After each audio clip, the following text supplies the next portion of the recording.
अस्सलामुअलैकुम दोस्तों। हम सब जिंदगी में एक सवाल से कभी ना कभी टकराते हैं। मैं आखिर यहाँ क्यों हूँ? क्या मैं बस पैदा हुआ, कुछ साल जिया और फिर खत्म? क्या सिर्फ खाना पीना, पैसे कमाना और एक दिन मर जाना ही सब कुछ है? क्या यही पूरी कहानी है?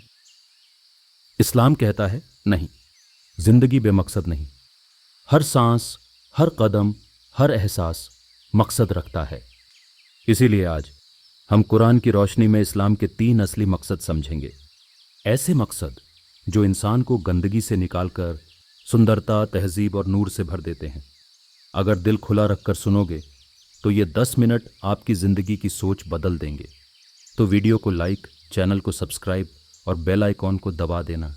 और चलो शुरू करते हैं। पहला मकसद, इंसान को सभ्य और अच्छे किरदार वाला बनाना। देखो, इंसान और जानवर के बीच सिर्फ अदब और नियंत्रण का फर्क है। इस्लाम का पहला मकसद है इंसान को जंगलीपन, बदतमीज़ी और बेकार की आदतों से निकालकर एक सभ्य, सुसंस्कृत, तमीज़दार, समझदार और इज्जतदार इंसान बनाना। कुरान इसमें हमारा मार्गदर्शन करता है। सोचिए, आप किसी के घर जाते हैं और बिना इजाज़त के अंदर चले जाते हैं, उन्हें कैसा लगेगा? कुरान कहता है, सूरह अन-नूर आयत 27 से 28, ए ईमान वालों, किसी के घर में बिना इजाज़त मत घुसो। पहले सलाम करो, इजाज़त लो। अगर कोई न मिले या अगर वापस भेज दिया जाए तो लौट आओ। यह सिखाता है कि दूसरों की निजता का सम्मान करो। सूरह अन-नूर आयत संख्या 30। ईमान वाले अपनी नज़रें नीची रखें और अपनी शर्मगाहों, निजी अंगों की हिफाजत करें। यानी खुद पर पूर्ण नियंत्रण रखो, बुरा ख्याल दिल में ना आए। यह आदेश पुरुषों और महिलाओं दोनों के लिए है, क्योंकि नज़र इंसान के दिल का पहला दरवाज़ा होती है। जो कुछ हम देखते हैं वही हमारे दिल और दिमाग पर असर डालता है। अगर हम अपनी नज़र को बेकाबू छोड़ दें तो यह हमारे दिल में हवस और बुरे कामों का दरवाज़ा खोल देती है। इसलिए दिल की पवित्रता के लिए नज़र की हिफाजत पहला कदम है। इस आयत का उद्देश्य इंसानों को एक पाक साफ, पवित्र और नैतिक समाज बनाने की शिक्षा देना है, जहां सभी लोग सदाचार के साथ जीवन व्यतीत करें। सूरह लुकमान आयत 19। धरती पर घमंड से मत चलो, अपनी आवाज़ में नरमी रखो, क्योंकि सबसे बुरी आवाज़ गधे की होती है। कभी ध्यान दिया, जब हम गुस्से में बोलते हैं हम कोई और लगते हैं। इस्लाम कहता है जिंदगी में नम्रता और संतुलन जरूरी है। नरमी इंसान को बड़ा बनाती है। सूरह अश-शूरा आयत 42। जो लोग दूसरों पर जुल्म करते हैं या जमीन में फसाद फैलाते हैं, उनके लिए दर्दनाक सजा है। यानी शांतिपूर्ण समाज के लिए शांति चाहिए, दादागिरी नहीं। इस आयत में उन लोगों को चेतावनी दी गई है जो अन्याय और अत्याचारी कार्यों में लिप्त होते हैं। नतीजा, इस्लाम हमें तहजीब, हया और अदब सिखाता है ताकि हम एक बेहतर, सभ्य इंसान बन सकें। सोचिए, अगर हम सब ये नियम फॉलो करें तो दुनिया कितनी खूबसूरत हो जाएगी। कमेंट में बताएं, क्या आप इन बातों को अपनी जिंदगी में ला रहे हैं? दूसरा मकसद, इंसान को सच्चा और ईमानदार बनाना। अब जब हमने सीख लिया कि इस्लाम हमें सभ्य कैसे बनाता है, चलिए अगले मकसद पर, इंसान का किरदार बनाना, यानी असली मायनों में इंसान बनाना। आजकल लोग कहते हैं भाई ज़माना ख़राब है, थोड़ा चालाक बनना पड़ता है। लेकिन इस्लाम कहता है चालाक नहीं, सच्चे बनो, अल्लाह तुम्हारे साथ है। सोचिए, अगर आप व्यापार में एक छोटा सा झूठ बोलकर पैसा कमा लेते हैं लेकिन रात को चैन से नहीं सो पाते, तो इस्लाम कहता है यह जीत नहीं, हार है। कुरान कहता है सूरह अन-निसा आयत 29, दूसरों का माल नाजायज़ तरीके से मत खाओ और खुद को या दूसरों को किसी भी तरह का नुकसान मत पहुंचाओ। मतलब साफ है कि व्यापार, बिजनेस और लेन देन में पूरी तरह ईमानदारी अपनाना अनिवार्य है। हमें यह सुनिश्चित करना चाहिए कि हमारी कमाई हलाल, वैध और जायज़ हो। ईमानदारी से कारोबार करो, लेन देन में सच्चे रहो और ऐसा कोई काम मत करो जिससे खुद की या किसी और की जान, माल, इज्जत या अमन को खतरा हो। यह हमें दूसरों पर रहम करने, आत्महत्या से बचने, ईमानदारी, आपसी मोहब्बत और शांति से जीने की सीख देती है। सूरह अल-अनफाल आयत 27। अमानत में खयानत मत करो। विश्वास का ख्याल रखो, चाहे वह पैसा हो, किसी का भरोसा या किसी से रिश्ता। ये सभी अमानत शब्द के दायरे में आते हैं। यदि किसी ने आपके पास पैसे जमा रखे हैं या उधार दिए हैं तो उन्हें ईमानदारी से वापस करना अमानत है। किसी के राज या निजी बातों को गोपनीय रखना भी एक अमानत है। पति पत्नी का रिश्ता, दोस्ती का रिश्ता, पारिवारिक रिश्ते, इन सभी में एक दूसरे के प्रति वफादारी और विश्वास बनाए रखना अमानत है।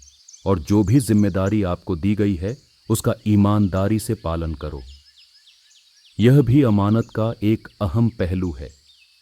आपकी नौकरी, सामाजिक पद या परिवार के मुखिया के रूप में आपकी जिम्मेदारियां हों, इन सभी को पूरी ईमानदारी और समर्पण के साथ निभाना चाहिए। सूरह अन-नूर आयत 21। शैतान के पीछे मत चलो, वह सिर्फ बुराई और बेहयाई की ओर ले जाता है। मतलब शैतान हमेशा बुरा सोच और बुरे काम के लिए उकसाएगा। हर गुनाह किसी छोटे बहाने से शुरू होता है और छोटी गलतियों को हल्का मत समझो। हर हाल में बुराई से बचो। सूरह बनी इज़राइल आयत 13 से 15। हर इंसान अपने कामों का जिम्मेदार है। यह आयत आवाज देकर कहती है, कोई नहीं देख रहा, अल्लाह देख रहा है। हर इंसान के अच्छे बुरे कर्म उसकी गर्दन पर बंधे हैं। कयामत के दिन हर व्यक्ति के लिए एक रिकॉर्ड, एक खुली हुई किताब पेश की जाएगी। जब वो इसे देखेगा तो उससे कहा जाएगा, अपना हिसाब पढ़ लो। आज तुम स्वयं अपना हिसाब लेने के लिए पर्याप्त हो। हर इंसान अपना हिसाब खुद देखेगा। जो अच्छा करेगा अपना फायदा, जो बुरा करेगा नुकसान। सूरह अल-माइदा आयत 8। इंसाफ करो। किसी दुश्मनी की वजह से पक्षपात मत करो। हर हाल में इंसाफ करो। दुश्मनी में भी इंसाफ से मत हटो। यानी चरित्र हालात पर निर्भर नहीं होना चाहिए। सच्चाई हर वक्त हो। सूरह अर्रद आयत 25। रिश्ते मत तोड़ो और समाज में फसाद मत फैलाओ। इसका सीधा मतलब यही है कि पारिवारिक, सामाजिक और सामुदायिक रिश्तों को तोड़ना नहीं चाहिए, बल्कि उन्हें मजबूत रखना चाहिए। सूरह अल-अराफ आयत 56। जमीन पर सुधार के बाद बिगाड़ मत पैदा करो और अल्लाह से डरो। इसमें हर तरह का बिगाड़, फसाद शामिल है, चाहे वह सामाजिक हो, राजनीतिक हो या पर्यावरणीय। पर्यावरण की सुरक्षा और समाज में शांति बनाए रखना दोनों ही इस्लाम में नेक अमल और जमीन में सुधार का हिस्सा माने जाते हैं। सूरह अल-अनाम आयत 108। सभी धर्मों का सम्मान करो। दूसरों के मजहब को गाली मत दो। ऐसा इसलिए है ताकि वे अज्ञानवश और विद्वेषवश अल्लाह का अपमान न करें। यह आयत सिखाती है कि हमें दूसरों के विश्वासों का सम्मान करना चाहिए, भले ही वे हमसे भिन्न हों। नतीजा, इस्लाम हमें एक सच्चा, ईमानदार और इंसाफ पसंद इंसान बनाता है जो अच्छाई फैलाए। अगर आप सहमत हो कमेंट करो। सच्चाई कमजोरी नहीं, ताकत है। और वीडियो को शेयर करके दूसरों को प्रेरित करो। तीसरा मकसद, इंसान को अल्लाह का प्यारा बनाना। अब आता है तीसरा और सबसे अहम मकसद, दिल की सफाई, रूह की ताजगी, अल्लाह से कुर्बत, नज़दीकी।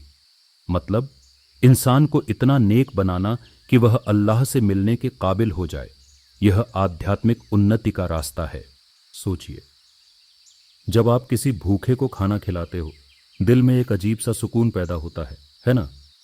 वो सुकून रूह का सुकून है।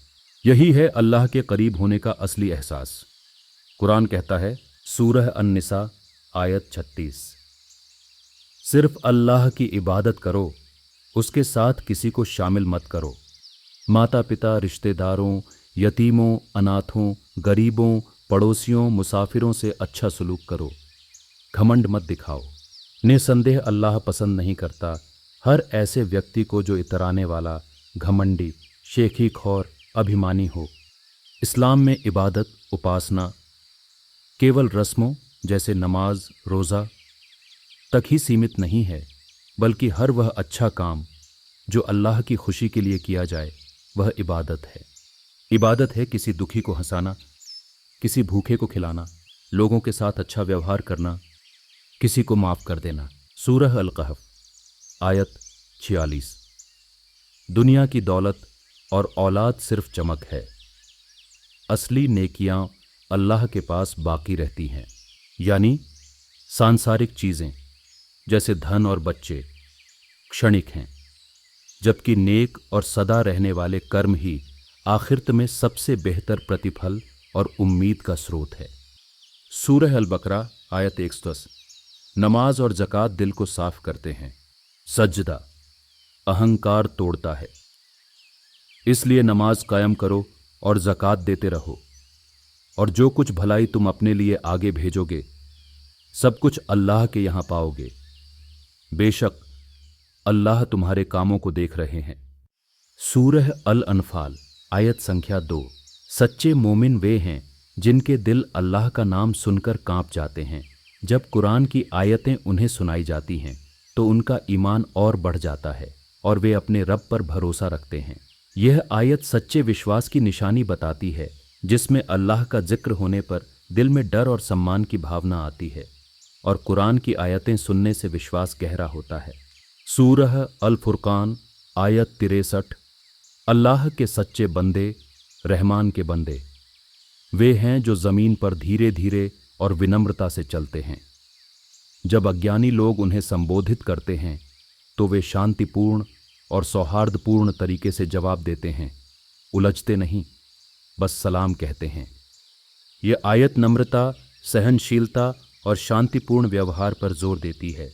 सूरह अन-नज़्म आयत 38 से 42। न्याय के दिन हर व्यक्ति अपने कर्मों के लिए स्वयं जिम्मेदार होगा और कोई भी किसी दूसरे के पापों का बोझ नहीं उठाएगा। इंसान को केवल उसी चीज़ का फल मिलता है जिसके लिए उसने स्वयं प्रयास किया है, और उसके हर प्रयास कर्मों को अल्लाह द्वारा मूल्यांकन किया जाएगा, जिसका उसे पूरा पूरा बदला, चाहे अच्छा हो या बुरा, दिया जाएगा। और अंत में सबको अल्लाह ही की तरफ लौटना है। दोस्तों, इस्लाम हमें सिर्फ ज़िंदगी जीना नहीं सिखाता, बल्कि ज़िंदगी को खूबसूरत बनाना सिखाता है। इस्लाम कहता है, पहले तहज़ीब सीखो ताकि तुम दिलों में जगह बनाओ, फिर किरदार मजबूत करो ताकि दुनिया तुम पर भरोसा करे, और फिर दिल को नूर से भर दो ताकि अल्लाह तुमसे प्यार करे। बस फिर ज़िंदगी खुद ब खुद खूबसूरत हो जाती है। नतीजा, इस्लाम हमें रूहानी ऊंचाई देता है ताकि हमारा दिल नरम हो और ज़िंदगी रोशन। सोचिए, अगर हम इन बातों को अपनाएं तो कितना सुकून मिलेगा। अब सवाल सिर्फ एक है, इन तीनों में से तुम अपनी जिंदगी में सबसे पहले किस बात को अपनाओगे? कमेंट में लिखो। मैं आज से बदलाव शुरू कर रहा हूं, और अच्छाई अपने पास मत रोको, उसको फैलाओ। शायद किसी की जिंदगी इसी एक वीडियो से बदल जाए। बस यही है सदकाए जारिया। मिलते हैं इस चैनल के अगले वीडियो में। अपना ख्याल रखें। अल्लाह हाफिज।